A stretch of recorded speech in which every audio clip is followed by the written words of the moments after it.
Centre cinématographique du Port et ça fait donc 6 ans qu'on diffuse des films en partenariat avec, Jean Inglot, le lycée Jean Inglot où il y a la section audiovisuelle et avec nos étudiants. Donc les films là que vous avez commencé à voir seront diffusés ce soir à partir de 18h au cinéma Le Casino à Le Port, suivi d'une projection à 20h30 du film de Damien Faure qui est l'intervenant qui a animé l'atelier pendant 2 semaines ici à l'école et demain, il y a une autre programmation. Il y a une petite affichette à l'entrée de l'école. Alors, je commence par là, c'est vraiment improvisé, mais c'est important de voir qu'on est sur une inscription ici dans le territoire avec des partenaires, sur une continuité aussi du parcours, éducatif, du parcours de l'enseignement, puisqu'on fait partie des cordées de la réussite, par exemple. Donc c'est un système de parrainage entre des étudiants de l'école et des lycéens. On organise dans le cadre des cordées des visites de collégiens de l'école quasiment tout au long de l'année. Donc on s'inscrit vraiment sur ce parcours-là, et partenaire aussi des rencontres, du cinéma, la FEMIS, l'école de cinéma, public français qui est la une des sans doute l'une des plus grandes écoles de France, allez, du monde, d'où sortent pas mal de réalisateurs de cinéma. Voilà, on est une école, la seule école dans l'océan Indien à délivrer des diplômes de niveau master.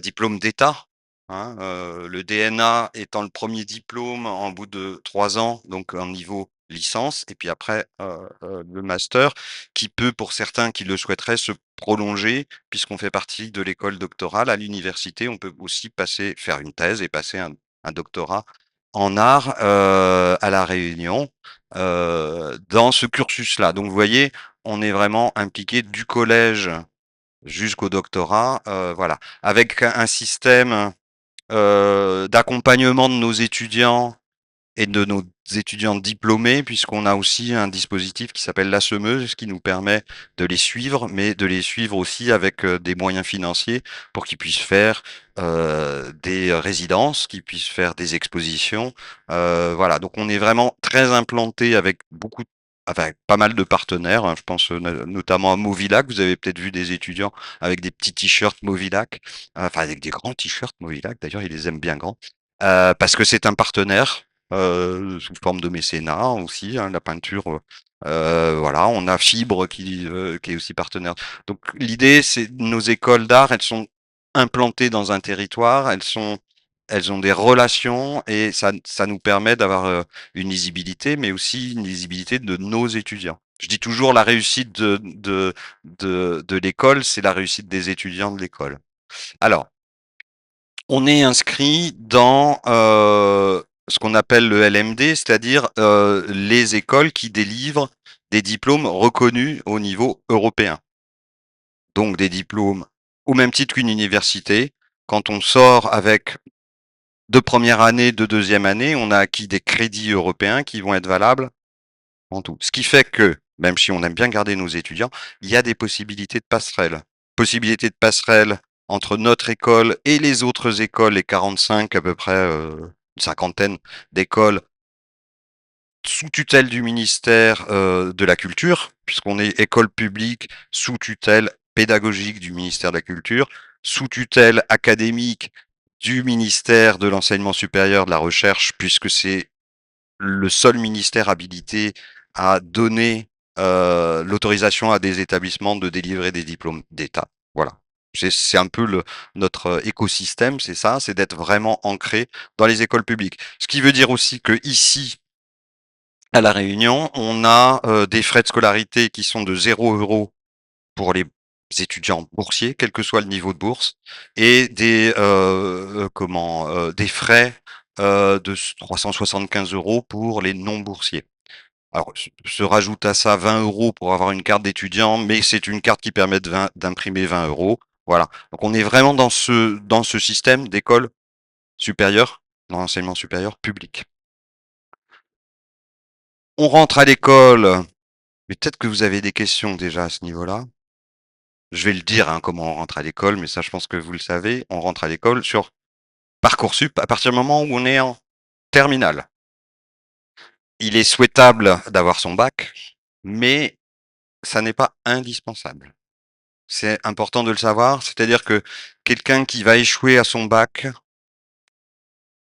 c'est un choix personnel, peut rentrer à l'école si il a bien réussi le concours en faisant une demande exceptionnelle et la direction, en fonction du dossier, pourra dire OK, il n'y a pas le bac, il y a le niveau bac. C'est pour ça que c'est important d'être en terminale. On peut intégrer nos écoles en ayant échoué au bac et au bout de 2 ans, on délivre une équivalence bac dans les écoles d'art supérieures d'art en France. Ça, c'est juste un petit truc à savoir. On rentre en première année donc sur concours. Le concours se passe en 2 temps. Il y a des épreuves en distanciel où nous, on envoie un sujet qui est à faire à la maison. Le vendredi, on envoie le sujet vers midi et le lundi soir à vers 18 heures, on ferme la réception des réponses au sujet. Si vous avez bien regardé notre site, là je peux pas manipuler en même temps, mais on a les sujets des concours des dernières années qui sont en ligne. C'est pas mal de regarder et de se dire, tiens, je vais essayer de faire ça. En sachant qu'on est là encore sur l'ensemble des écoles du réseau, sur un format de concours identique, que ça soit ici, à Orléans, à Nantes. Ce qui va varier, bien entendu, c'est le sujet. On n'a pas les mêmes sujets, mais le format va être le même. Culture générale, une rédaction. Heu, plastique, une proposition faite de sujets et une réponse sur médium libre, hein. Ça peut être de la vidéo, du son, de la peinture, du dessin, il n'y a pas d'indication précise sur le médium. Il y a une incitation, souvent en relation avec le sujet de culture générale, d'accord? On n'a plus d'épreuves de langue, puisqu'on tient plutôt pas compte des épreuves de langue. Et puis une fois qu'on a rendu cela, vous allez recevoir, pour ceux qui passent le concours, une convocation à un entretien en présentiel, ici, de 20 minutes à peu près, et avec des enseignants, hein, 2 ou 3 enseignants qui vont vous recevoir pour et c'est vraiment un moment très important. D'ailleurs, si on se dit, la culture générale, je sens que c'était pas bon, non, je vais pas être prise ou pris. En fait, le moment de rencontre avec le jury, il est hyper important. En termes de coefficient, c'est vraiment très important. Qu'est-ce que cherche le jury? À savoir quelle est votre motivation?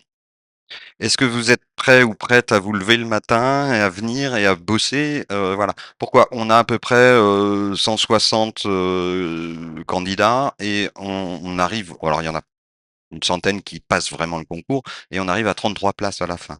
Il est très clair que nous, ce qu'on veut, c'est avoir des gens qui aient envie de venir ici, qui aient envie de participer à un projet de groupe aussi, hein, même si beaucoup d'artistes se sont très individuels, très voilà. Mais nous, on fait école, donc faut faire groupe. Hein, on le voit. Je sais pas si en visitant, vous avez vu, il y a beaucoup de travaux qui ont été faits en commun.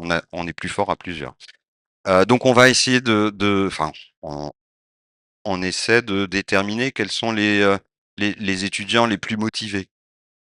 Alors vous allez me dire, dans cet entretien, il y a présentation, d'un book, c'est-à-dire de série de travaux, une dizaine, hein, pas beaucoup plus parce que ça dure 20 minutes, donc on n'a pas trop, ça c'est heu, une dizaine. Il n'empêche que, par exemple, si vous avez un carnet de croquis, c'est important de ne pas l'oublier. Même des esquisses, des essais, des petits bouts de trucs, voilà, ça c'est important parce que ça c'est la trace d'une activité, de dessin, ce qui est essentiel dans les études des métiers de la création, hein. Je fais une insiste sur les métiers. On a l'image parfois, des écoles d'art qui forment des artistes et uniquement des artistes. On n'est plus du tout. Ça fait bien des années, hein. Moi, je suis sorti en 1989, des Beaux-Arts, d'Angoulême. J'ai été réalisateur de cinéma pendant 15 ans et puis j'ai pris le virus de la pédagogie et me voilà directeur des études dans une école d'art aujourd'hui. Je l'étais à Orléans, heu, précédemment. On a une des statistiques au niveau du ministère. Les étudiants qui sortent des beaux-arts des écoles supérieures d'art, occupent des postes dans les métiers de la culture et de la création.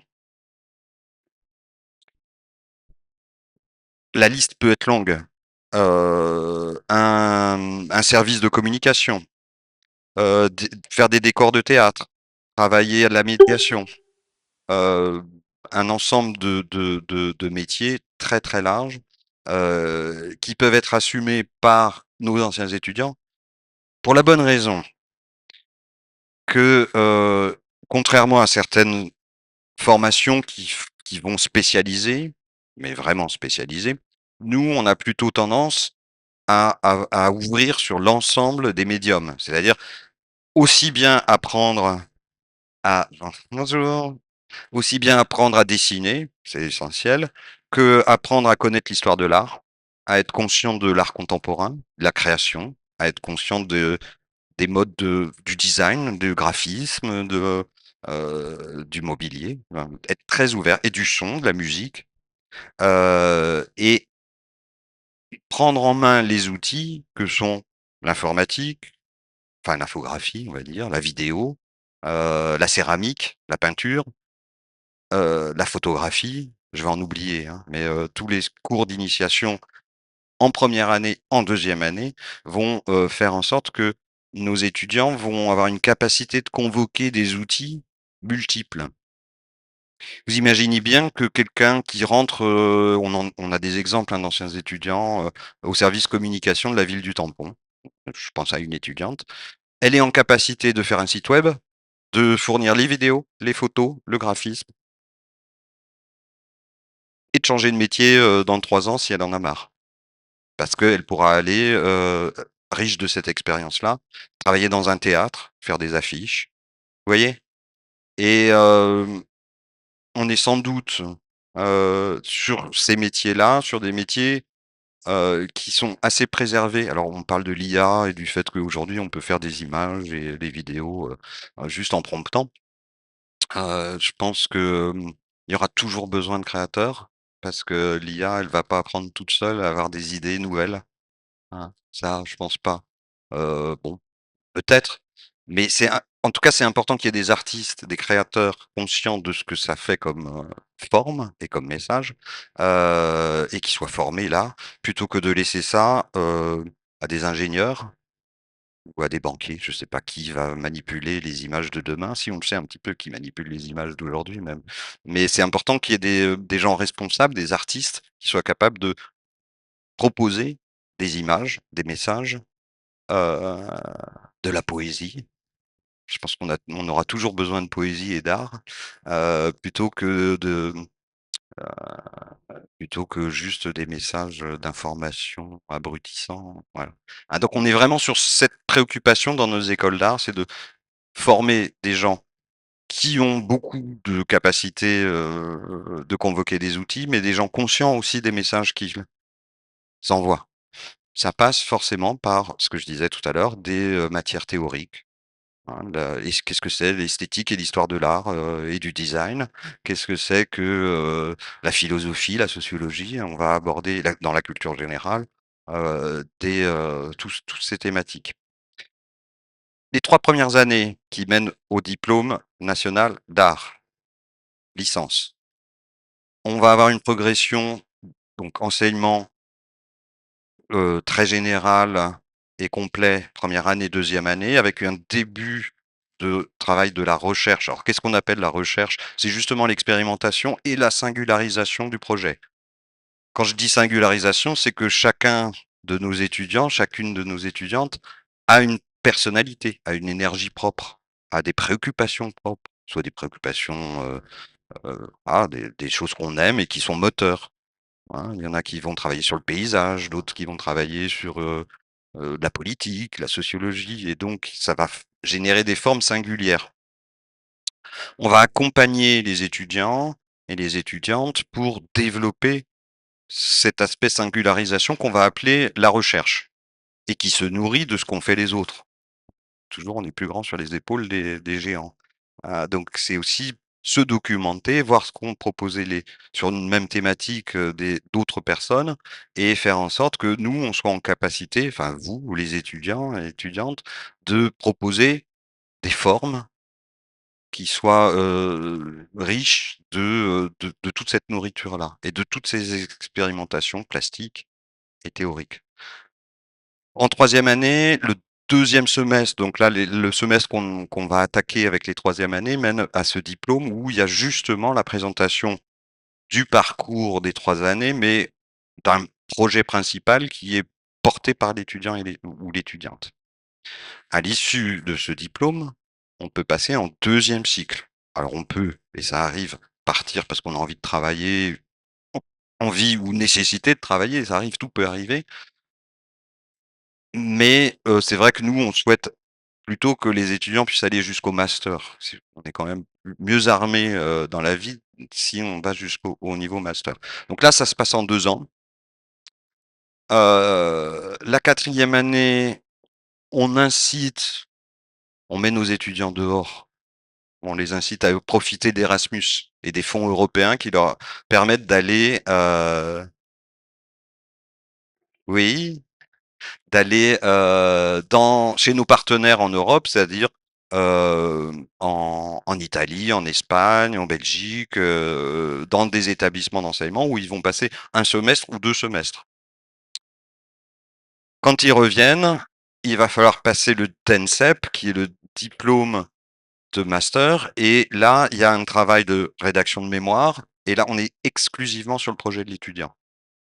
C'est-à-dire que ces 2 années-là, elles sont vraiment faites pour, pousser la recherche, pousser le développement de réalisation singulière, d'un projet singulier, propre à l'étudiant, et c'est les relations, enfin l'accompagnement fait par les enseignants, c'est vraiment beaucoup de tutorat, il y a des conférences, il y a des ce qu'on appelle un atelier de recherche et de création, où là, en groupe, on va, développer le projet personnel, mais aussi participer à la recherche du laboratoire de recherche de l'école, et on passe, pendant, bah, c'est à peu près 1 heure d'épreuve, on passe le DENSEP, hem, au mois de juin à peu près.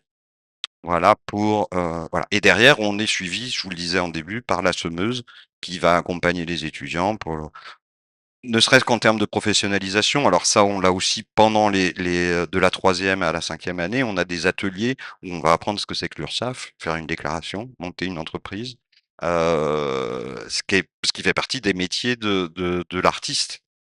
Alors, qu'il soit artiste, plasticien, vivant de son art, ce qui est plutôt rare, il faut être honnête, mais qu'il soit aussi artiste, intervenant en milieu scolaire, intervenant, en prison, intervenant à l'hôpital, il faut être en capacité de facturer une prestation.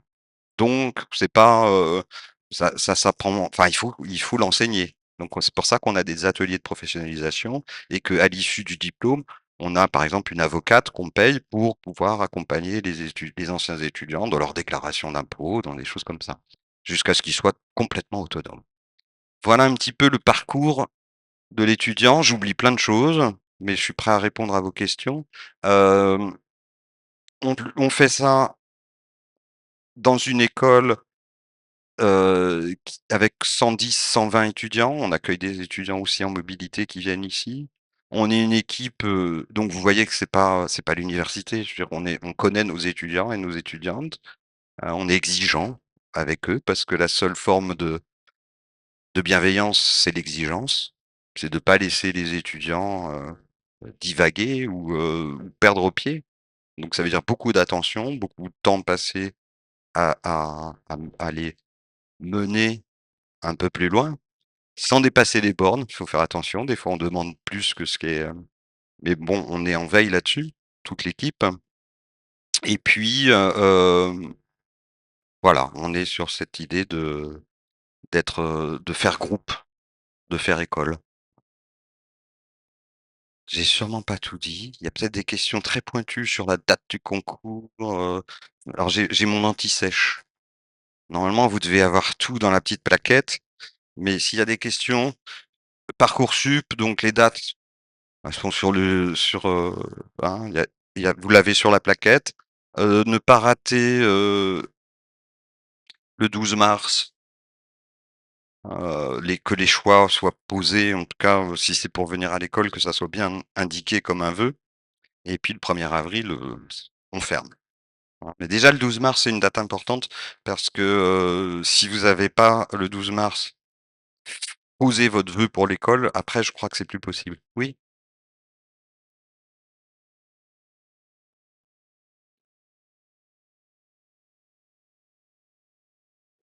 Dingue, il y a une c'est possible?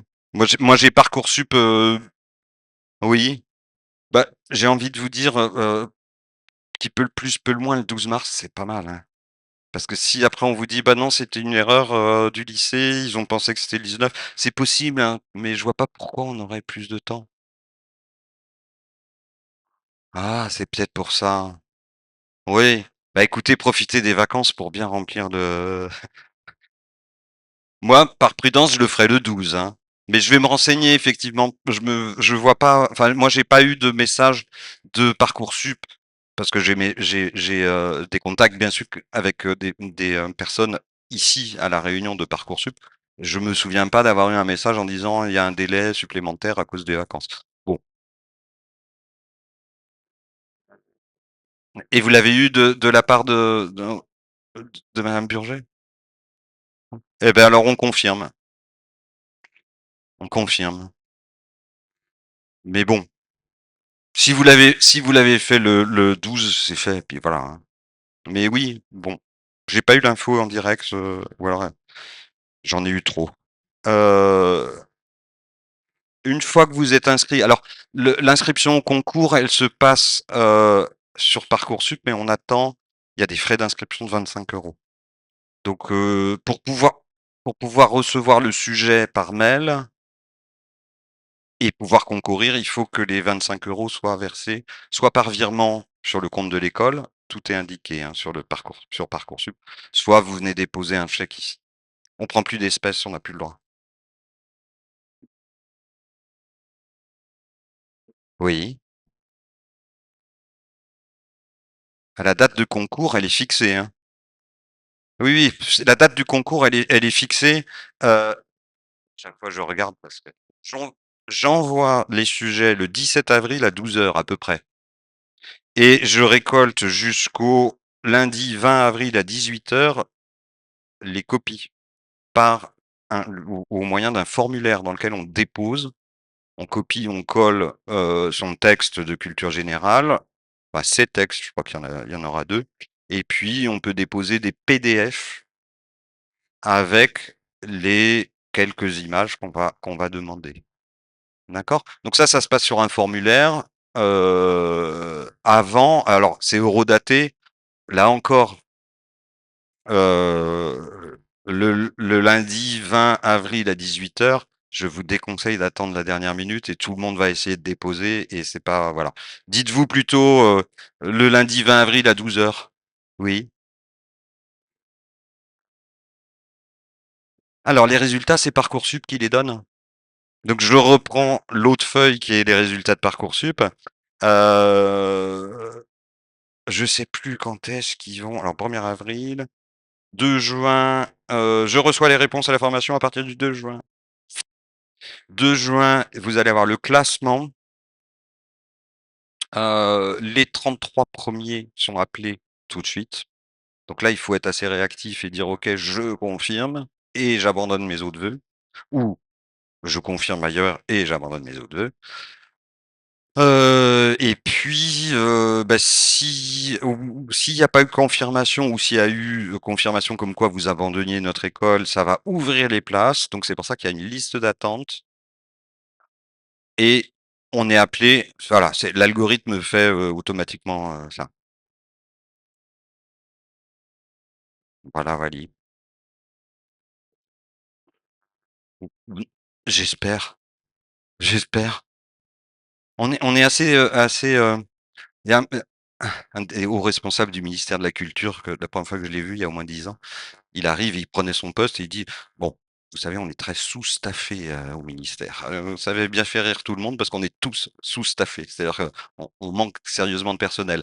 Je vous dis ça parce que la communication, en fait, on l'assure, on n'a pas de chargé de com, donc on l'assure, mais j'ai passé en revue l'ensemble des dates et je les ai mises en ligne. Si d'aventure il y a une erreur, je suis preneur de, «Mais c'est pas la bonne date». Donc je vais peut-être intégrer le 19 effectivement, enfin je vais sans doute intégrer le 19 au lieu du 12 mars. Voilà. J'ai répondu là? Ouais, tout va bien. Est-ce qu'il y a d'autres questions? C'est bon? Non? C'est clair? Alors, il y a un système, aujourd'hui, il y a obligation du Crous de fournir un repas à 1 €.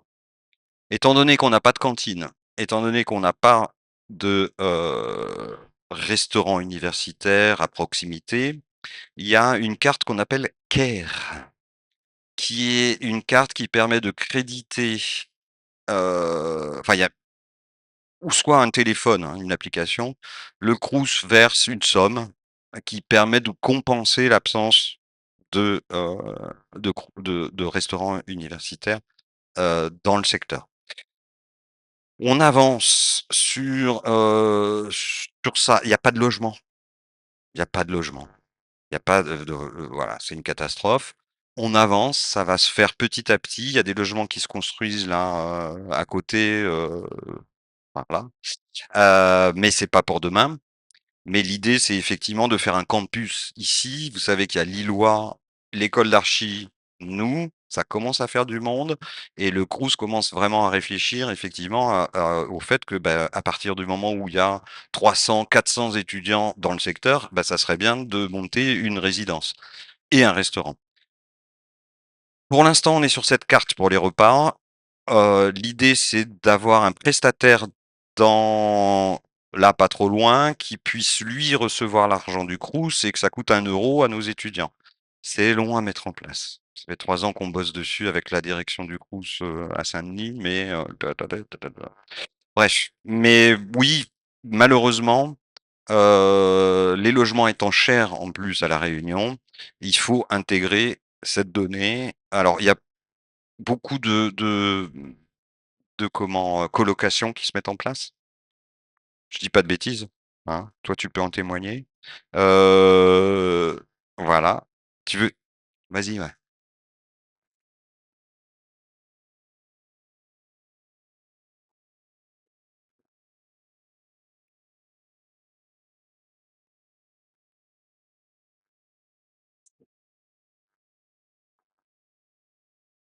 Donc je répète pour si jamais il y a des gens en ligne, à l'accueil, le secrétariat pédagogique, enfin, affiche les étudiants et de l'école d'archi et de l'école partagent les offres, les propositions de logements, en colocation, hein. Heu Voilà, alors il y a un parc de logements privés qui s'étoffe un peu ces dernières années, hein, au port. Voilà. Mais on a encore quand même bon nombre d'étudiants et d'étudiantes qui sont encore domiciliés, au domicile familial parce qu'effectivement alors on tient compte, c'est une contrainte, c'est une réelle contrainte, mais on tient compte de cela. Les transports, commencer les cours à 9 heures en règle générale et finir plutôt à 16 heures, voire 16h30, 17 heures au maximum. Voilà, donc ça nous contraint, sur la programmation, mais voilà, on joue des coudes pour pouvoir placer tous les enseignements. Ça dépend. Si l'étudiant ou l'étudiante habite, dans les Hauts de Saint-André, et qu'il a une correspondance, voire 2, ça fait partir beaucoup plus tôt et ça devient, pour le coup, un problème. Donc dans ces cas-là, quand il y a un problème, il faut aller voir la direction. Bah, alors on est organisé avec des coordinations d'années, donc il faut en parler au coordinateur, au prof, au coordinateur, la direction, le secrétariat pédagogique, la direction et à ce moment-là, on peut aménager et on le fait régulièrement, un contrat d'études spéciales où on va indiquer et l'étudiant ou l'étudiante s'engage à respecter des dérogations, mais l'idée étant qu'à la fin, il y ait les mêmes acquisitions. Ce qui veut dire que des fois, ça va prendre 2 ans plutôt qu'1 an. Mais par contre, on va avancer en pouvant, je pense notamment à des étudiants qui sont obligés de travailler parce ils ont eux-mêmes une charge, familiale, par exemple. Ça arrive. 17 heures, c'est plutôt 16h30. Mmh.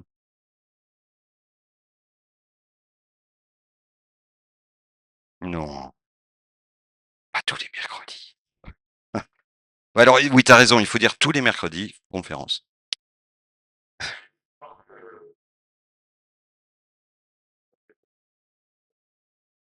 Mmh. Pour les logements, ouais.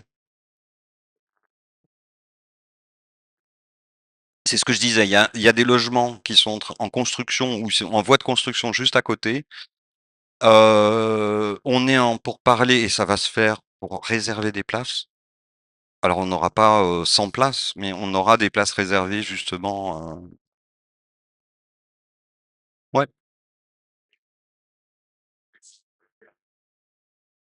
Si je gagne au loto, je monte un logement étudiant. Excusez-moi, c'est une mauvaise réponse parce que je j'ai pas l'intention de jouer, mais par contre, je pense qu'il y a vraiment quelque chose à faire.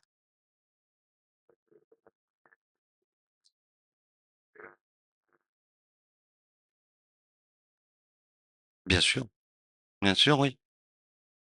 Il y a plein de chambres vides. Il y a plein de chambres vides au port, c'est sûr. Nous, on lance des appels, on en parle à la mairie en disant: «Est-ce que vous pourriez communiquer pour que les riverains, enfin les personnes qui ont leurs propres enfants qui sont partis dans l'Hexagone étudier, est-ce que la chambre elle peut être sous-louée?» Oui, mais ça marche un petit peu, hein, des fois on a eu des réponses. On reçoit aussi directement des propositions, là j'en ai vu passer une, de quelqu'un qui dit: «J'ai ma chambre à louer». Après j'avoue que des fois je pense que les propriétaires abusent, parce qu'une chambre, à 700 €, bah, faut sélectionner, quoi. Mais bon, on relaie des informations comme ça, mais si vous habitez, le port, il faut en parler nous, on en a parlé à la mairie, oui, hein.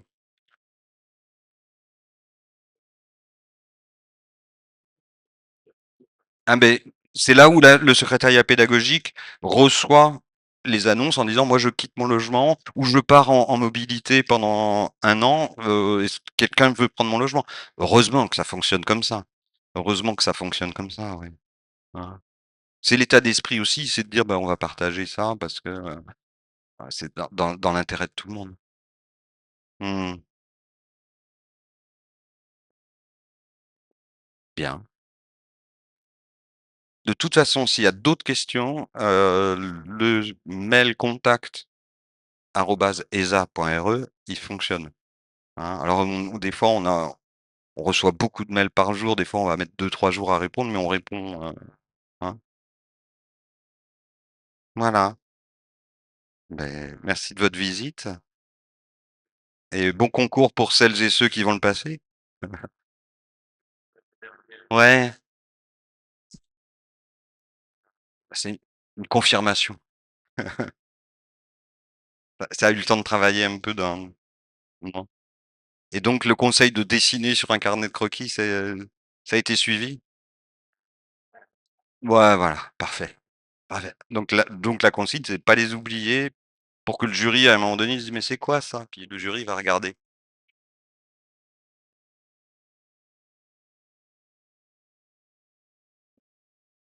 Le quoi? En fait, le mieux, c'est d'avoir les originaux. Ouais, ouais et on vous demandera par contre de nous envoyer votre portfolio, numérique, hein. C'est au moment où vous allez rendre les sujets, il y aura en plus le fait de déposer son portfolio. Bah, mais c'est vraiment indiqué en temps et en heure quand vous recevez le sujet, il y a voilà, il faudra rendre ça, ça et votre portfolio.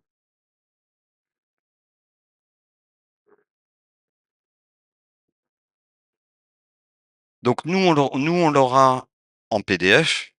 et comme vous allez venir en présentiel, vous aurez vos boulots avec vous, hein. Non, il faut pas. Hein, d'accord, ça marche. Bah, je vous remercie beaucoup. Mmh. Bonne, suite de visite.